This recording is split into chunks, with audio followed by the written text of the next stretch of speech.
All right. Brett Allen here chatting with Yeardley Smith, and we're talking about many things today. We have a film that is currently out, Who Are You People? And then her award-winning podcast, Small Town Dicks, which has a brand new season launching in April. And of course, the voice of Lisa Simpson from The Simpsons.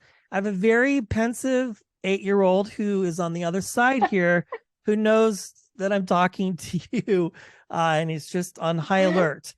Oh, So sweet. yes, but let's get going here. Thanks for your time. I know you're very busy, but I appreciate you spending a little bit of it with us today. I'm delighted. Thank you for inviting me. Yes, well, we'll start with the podcast because this is so much fun. Again, as I mentioned, it covers real crime in small town USA across the country. It's hosted by yourself and the twin detectives that I love, Dan and Dave, and then Yes. retired cold case investigator Paul Holes, which is known for cracking the infamous Golden State Killer case. And being a former resident of the Bay Area, this was huge for a very long Yeah. time. So let's talk about the podcast. You have another season coming out. And without spoiling anything, what can you share? What can people expect? Well, we have some great cases. We've actually been able, for a couple of seasons, we actually went even to Australia. We went to Scotland, Ireland. We were able to do that because we have these remote kits, so we can send you all the equipment that we record with here Okay. in the United States, and that way you sound like you're in the room with us. Podcast listeners now are super sophisticated. You can no longer just do a podcast on your iPhone. Right. So, you better bring the goods. So anyway, but this coming season, which launches April 21st, is just more stories told by the detectives who investigated them.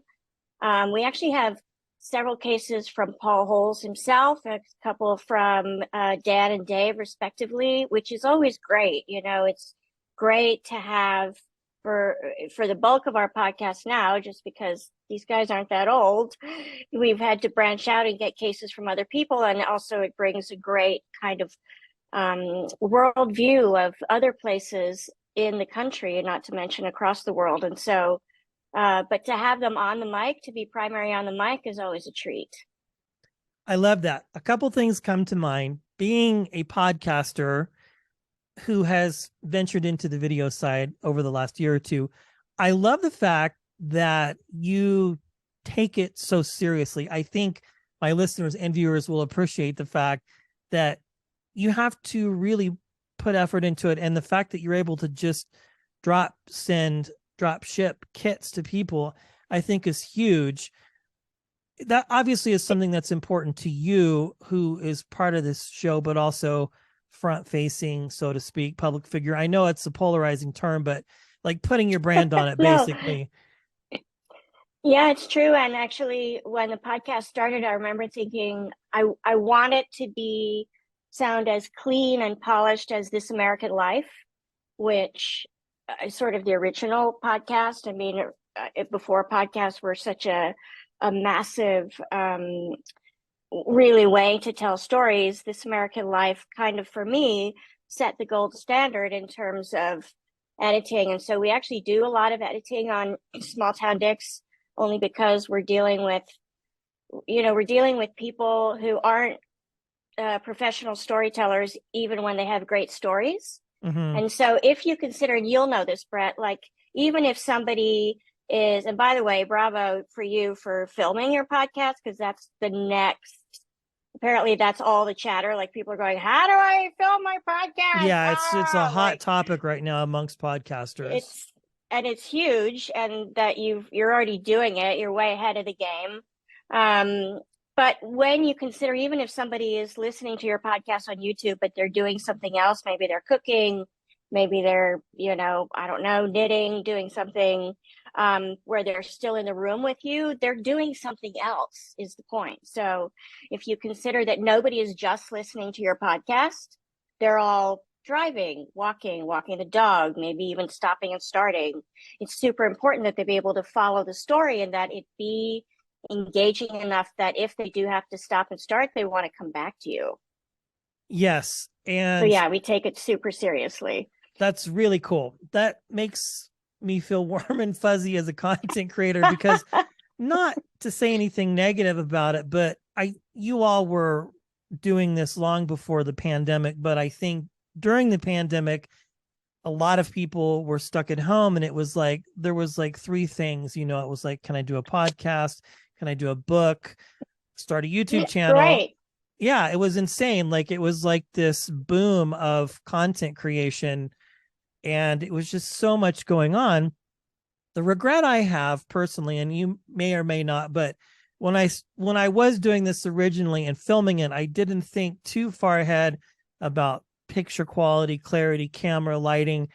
And now it's very important, now that we're doing these types of interviews, or maybe these press outlet events that we do for network, because it's like you want to put your best foot forward. And likewise, when I started, I was like, I want to sound like Guy Raz on NPR. How can I do that? Sure. Well, I can't afford I mean, it's a a good bar. $5,000 microphone yet, but what can I do to get as close as possible? And then you just slowly begin to upgrade and get to a place where you're, as you said, you want people to return, because people, if you don't catch people right away, you're going to lose them instantly. And true crime is just so hot right now, even more so with all these crazy cases going on.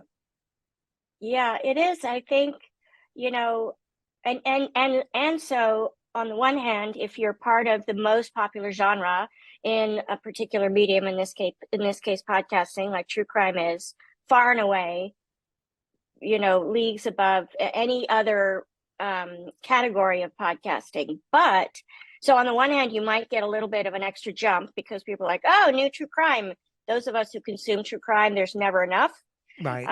But at the same time, now you're tasked with really standing out in a massive ocean of content. And I think podcasting in general, that's often true. Like, how do you find your audience? And when I've been on panels and people say, what's the secret? I would say the secret is you got to play the long game, and you better do something that you love. Right. Because otherwise you'll be playing the long game going, shit, where's the pot of gold at the end of the rainbow? Right. Like, Where dude, I don't see it. It's not there. Even at the hump, right? Right. Yeah. Right. No, So, wow. there has to be passion from the creator. And I actually think the audience can really feel that authenticity and or the lack thereof. Yes. And one of the things that I found fascinating early on is we would talk to celebrities or whatnot that had shows. The message that you just mentioned was the same. Like, there might be a percentage of people who will watch or listen because of who somebody might be, not just you specifically, but just in general. Maybe they're on a show, but then they realize, man, this is like a lot of work. And sometimes the numbers don't, like, unless you're like a Joe Rogan or somebody who just has like a massive following and you get like some huge deal, it's a lot of work and you have to play the long game. I think that's the biggest message. Even when people hit me up on social media, they go, what is the secret to your success of getting people, human beings that are amazing, you, others? I'm like, you just got to work hard and do your best, be kind. I think that's the secret to this business, entertainment in general, right? You wouldn't be where you're at. I totally agree. Right. I think, and to your point about, the Joe Rogans and the Conan O'Briens, I think they literally just built a new studio for Conan. It has 4 cameras, and they have obviously editors who can cut all those pieces together. And most of us don't have that. So our podcast, we're independently owned and operated, which, as you are, it's a heavy lift. But again, if you love it, it feels worth it. So I'm really proud of our team. They work enormously hard, and I'm really grateful to all the detectives who have agreed to sit down with us. Law enforcement, they're a squirrely bunch. They are. They don't, their job makes them trust no one. Yeah. So That's to, so true. and there's no way that they would sit down, even if it was just me, even though, as you say, I'm like the forward facing person of the podcast, they wouldn't talk to me. They wouldn't just talk to me. It's because we have Dan and Dave and now Right. Paul, where they feel like, okay, okay, I get it. You understand what the job requires. And, we always say to them when they say, well, what kind of a case? We're like, we want the case that you're most proud of. That's And cool. so it doesn't have to be the biggest case that was ever solved in their small town or the one that got the most publicity or like what was the case that made you go, oh, wow, this is why I do what I do. This is what gets me out of bed in the morning. And this is where that whole experience of meeting people on their worst day and trying to put the train back on the tracks, this is where that lives in me. And I think that kind of authenticity from those men and women we've spoken to never gets old. Yes, they are a squirrely bunch. We recently have had a couple things that we've done through NBC that, like this true crime, Dick Wolf is now doing Robert Wan, Robert Wan, He's got I watched that one Blood and actually, and Money. he's Yeah. yes, got a new show. Yeah, yeah. Dick We Wolf. You just, can't keep because of that guy our, down. yeah, because of our connection with the network and other things that we've done, they reached out and said, are you interested in maybe covering some true crime type things that it is pop culture, like per se, as far as being on television, but it's true crime. We're actually taking these stories, the murder of Robert Wone. It was like three people in a room. This guy dies, goes Yep. missing. Nobody knows anything. And it is still a cold case today. And this show is hopefully giving voices to the victims, to the families who feel like they did their best, but there was no justice. I think that's so fascinating that you have ventured out from what people know you from, even your television and film credits, which I do want to talk about. You had a movie recently released. I could talk to you about podcasting all day. Maybe we'll get you back one of these days when we have more time. Sure, I feel sure. like we could talk shop for hours about this. Um, We could. We might be yes, the only ones interested, but maybe, I don't we can know. I still mean, I have enjoy a it, pretty just the strong two of us. podcasting following from just the old audio days, and I think the general populace, as we wrap that part, would say, I think it's great that you get what it takes. And the office ladies too, they know, they have that show. I think during the pandemic when they were like in closets trying to still do the show, it was amazing the amount of critique they received from just podcasters in general. You need to do this, you need to do that. And they're like, we get it. And but we have an engineer who knows, and we're doing the best that we can, because everything was Yeah, really just on Zoom at that point. There was no in-person stuff. yeah, and now I think like I was saying, you used to be able to record a whole podcast just on Zoom with no microphones. Yeah. And your listeners now are much more sophisticated than that. And they're like, the quality isn't good enough, even if they can't specifically name the thing that feels like, meh, this isn't quite for me.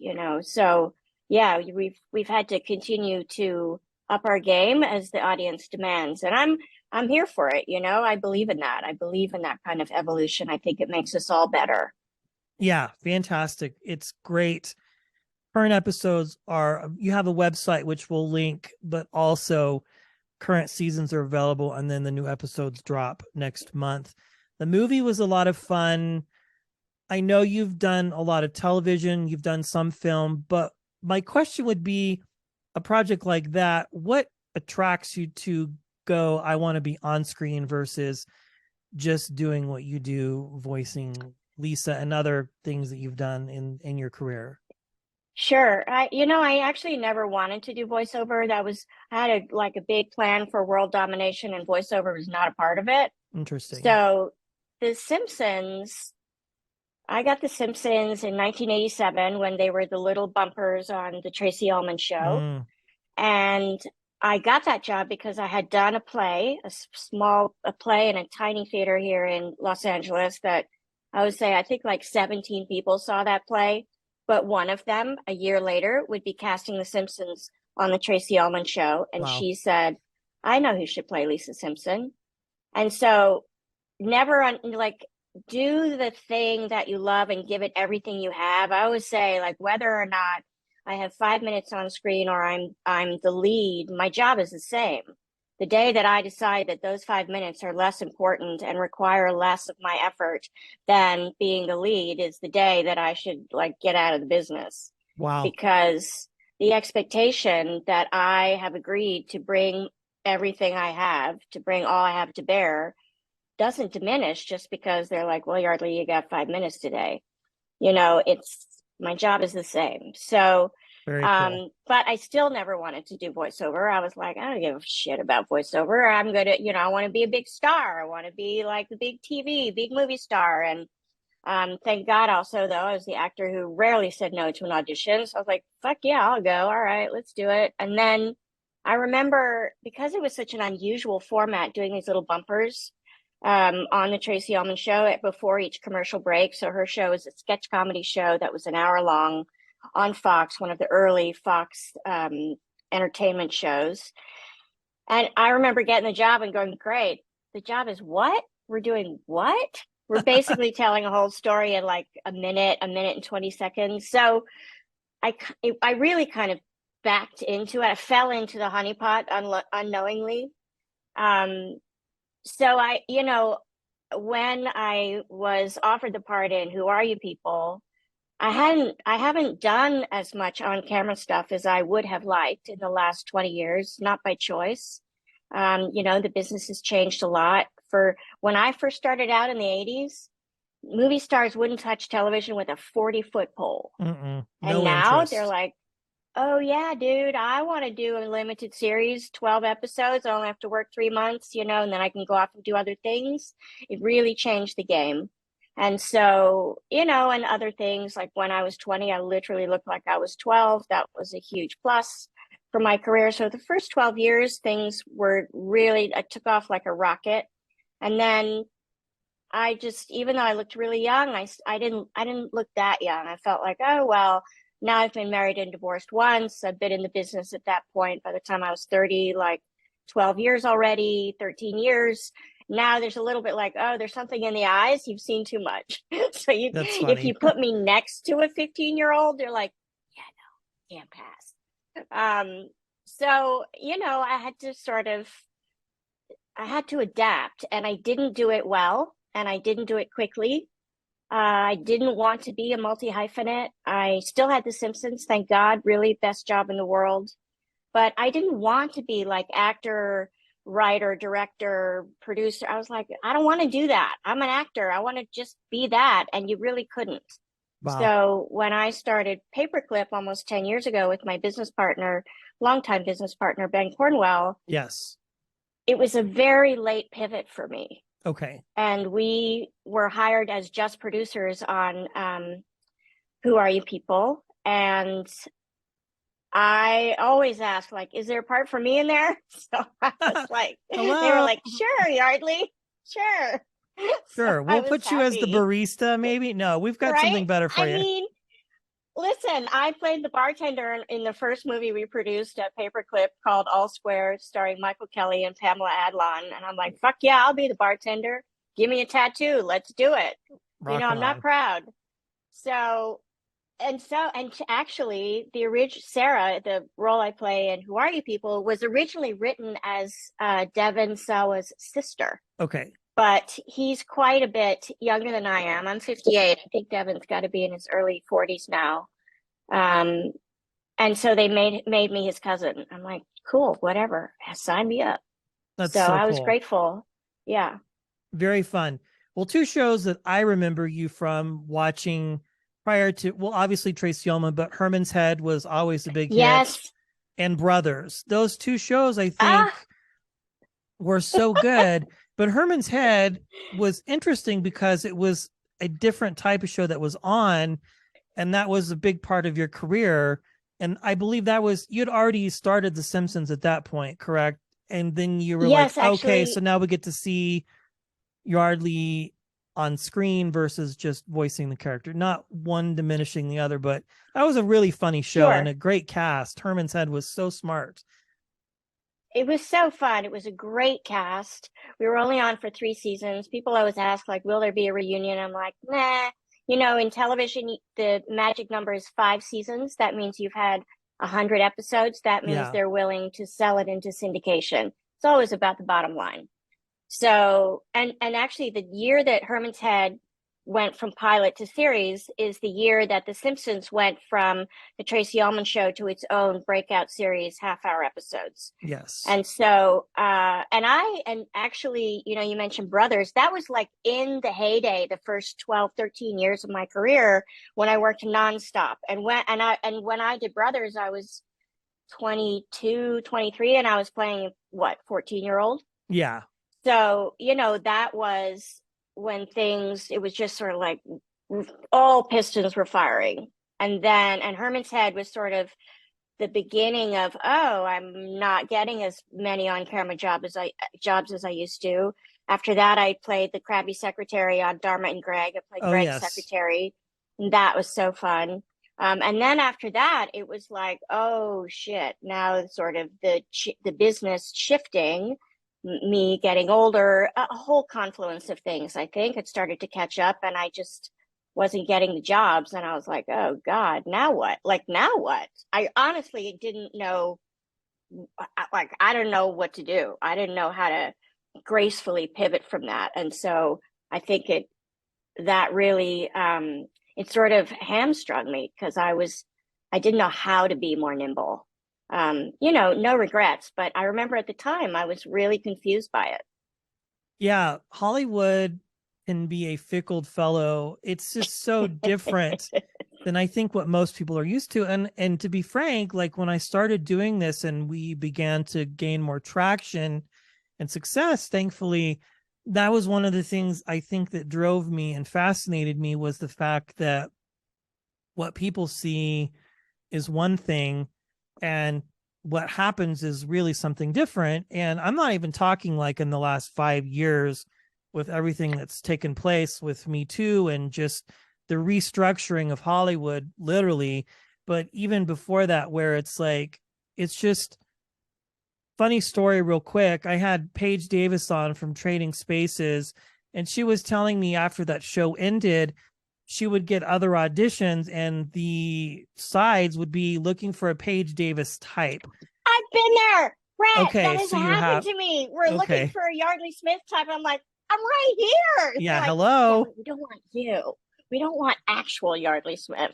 We just want somebody who's sort of like you. I'm like, That's so weird. It's like, that? it doesn't make sense I to feel me, like but I don't get it. only in Hollywood, right? Only in Hollywood would you actually have a job description describing somebody who can actually fill the job, but that's not what you're looking That for. has to You're be like, weird I if don't. you get something It's just like fucking weird. almost I in a can meta tell way. you. It's like, Yes. I actually have another great story like that. I remember I was still sort of in my heyday. I used to get a pilot every pilot season. And pilot season, I think, is not quite as a once in a year time for anybody who doesn't know. They hold all the auditions, they sort of decide what is going to go to series, but first they shoot all these pilots. And it was one time a year. It yeah. was in the winter. And the dream was, can I get the pilot? And then hopefully, obviously, the pilot goes to series, which didn't happen very often. So I used to do a ton of those, and you had to leap through various hoops. First read for the casting director, then one set of producers, then another set of producers, then the big tuna, which was the network, who somehow I felt like had all been coached not to laugh, especially if you were auditioning for like a sitcom, which seems totally counterintuitive, but that's another story. But I remember being at Fox, doing The Simpsons, had The Simpsons already. And but the Tracy Ullman show had finished, and there was an actor who had been a regular on the Tracy Ullman show. And in this hallway, this executive hallway, they had huge framed photographs of casts from Fox shows, right? So they had a huge framed photo of the Tracy Ullman cast, and this man who had been on Tracy Ullman, it wasn't Dan Castellaneta, it was another guy, sitting under that photo where he's in the photo going to read for Fox executives who he just worked for the last 3 years. You're like, Wow. how effed up is that? Like, It's that is crazy. so meta. That is so like, I'm sorry, what? But I've also, I finished Dharma and Greg, and then I after that show finished, I had to read again for other parts for Chuck Lorre, for instance, who was the creator of Dharma and Greg. And so there are no gimmies in No. showbiz. It's interesting, the pilot season topic. Yeah, it's crazy. There was a documentary that came out, I don't know, it's been a while, called Pilot Season. I don't know what network was on, but it essentially followed the lives of 4 or 5 families with small children. They go to Oh, LA. There's like, I don't know if it's still the same now, but essentially there's a housing unit somewhere in the valley where all oh these people yes. come and they stay. Okay. And it tracked them auditioning for all, at that time Disney was hot, the Disney Channel was hot, so they're doing all these things, and it shows just the all the hoops these kids go through in hopes to be on some hit show. And it's crazy the money that they spend to get to this place. It's insane. And it's like It's true. you find yourself It, rooting for them, it's but then you feel bad because they usually don't get very far. it's heartbreaking. And Yeah. I've actually, so when I was married the first time, we decided to put on an addition on our house, like, and so they were like, it's way better if you aren't here while this is being done. And it was going to be 3 months or something. So we moved to that apartment complex, which is, you can rent sort of month to month, and it's Okay. fully furnished, right? It's the Oakwood Apartments. I don't know if Oakwood. they're still Yeah, called that's that it. anymore. Yeah. So we were there during pilot season, Oh and it's boy. like Lord of the Flies. And you saw all the, so it was this combination of men, mostly men who had just been separated from their wives and families, living, like, oh shit, how long am I going to be here in those apartments? And these families who had bet everything on bringing their kid out to hopefully get a television show and be, become a megastar. And it was, I mean, you're right. Your heart just broke. You just thought, dude, I mean, you admire their ambition, their drive, but you just didn't want anybody to overpromise and underdeliver to these families who had put so much into this dream that has zero guarantees. And then, because even maybe they get the pilot and then the show doesn't go. Yeah, I that's mean, happened to just the several people. multiple ways for those kids to sort of drop to their knees and go, oh God. Funny So yeah, I know story. exactly that. I've seen that scenario. Yes, funny story. We spoke with Don Stark from that 70s show who made a cameo or two in the new one for Netflix. And he told a similar story where he was on a Oh, Fox Dad. show, Time Sorry. Cop, I think. And it was the movie trying Okay, to yeah. be on television. They filmed a pilot. They made it all the way to the upfronts for Fox.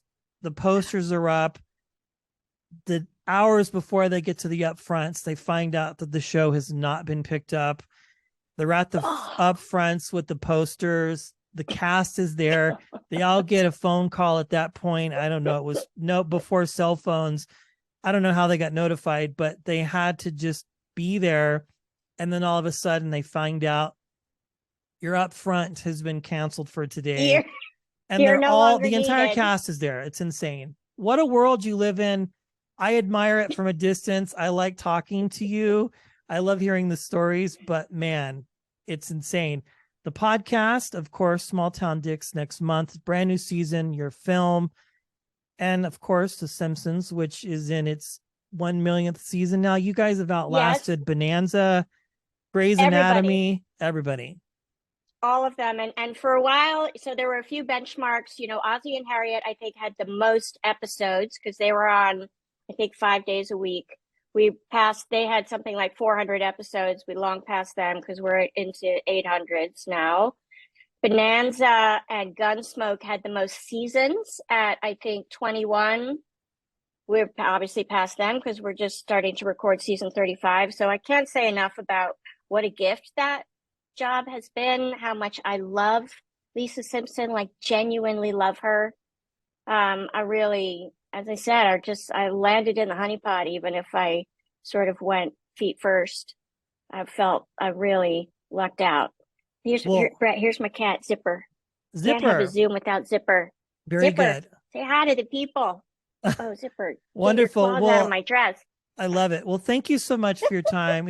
It's just been an honor chatting with you. It's been something we've been wanting to do and looking to do for a very long time, and I'm thankful that the opportunity presented itself. I appreciate you so much. It's just been a fun best day in a long time. Thank you so much. Thank you. It was such a pleasure. I really enjoyed it myself. Likewise.